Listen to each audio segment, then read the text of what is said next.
November 2023 சென்னையில் பயங்கரமாக மழை வரப்போகுது அப்படின்னு சொல்லிட்டு ரெட் அலர்ட் கொடுத்துருக்காங்க. வெளியில் ஃபுல்லாக பயங்கரமான காற்று, மழை பெய்யலை, பட் இடிமின்னலோட பார்க்கவே அது ஒரு பேய்ப்பட சீக்வன்ஸ் மாதிரி இருந்துச்சு. ரூமில் நானே இன்னொரு அண்ணன் இருந்தோம். நான் இந்த ரூமில் இருந்தேன், அந்த அண்ணன் பக்கத்து ரூமில் இருந்தாங்க. நான் இருந்த ரூமுக்கு முன்னாடி ஒரு ரெஸ்ட் ரூம் இருக்கும். நான் எந்திச்சு சூச்சு போயிட்டு ரெஸ்ட் ரூமை பூட்டிட்டு வருவேன்.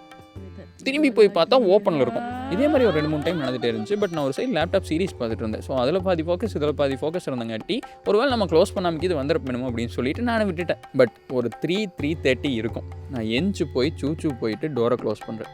லிட்ரலாக நான் சொல்கிறத இமேஜின் பண்ணி பாருங்கள். நான் எந்திச்சு போகிற சூச்சு போயிட்டு டோரை க்ளோஸ் பண்ணிவிட்டு இந்த சைடு கிச்சன் போயிட்டு ஒரு கிளாஸ் தண்ணியை குடிச்சிட்டு திரும்பி வர்றேன்.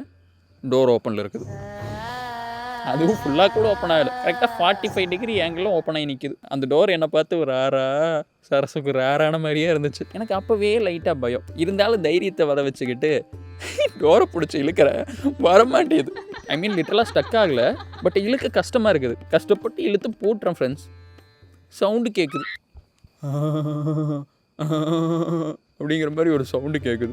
எனக்கு கொலை நடுங்கிருச்சு. அதுக்கு மேபி சான்ஸ் என்ன வந்திருக்கலாம்னா, ரெஸ்ட் ரூமில் அந்த விண்டோ இருக்குமில்லவா, அதோட கிளாஸ் வந்து இப்படி ஃபிட் பண்ணியிருப்பாங்க. ஸோ அது வழியாக காற்றுள்ள வந்து சவுண்டாக கூட இருந்திருக்கலாம். ஆனால் எனக்கு அதெல்லாம் தெரியல, பயமாகி போச்சு. கப்புச்சுப்புன்னு போயிட்டு அந்த அண்ணன் ரூமில் ஓரமாக படுத்துக்கிட்டேன். நம்ம கொஞ்சம் தைரியமான ஆளாக இருக்கனால சரியா போச்சு. அண்ட் யூ நோ வாட், நான் போகிற கேப்பில் டோர் மறுபடியும் ஓப்பன் ஆயிடுச்சு.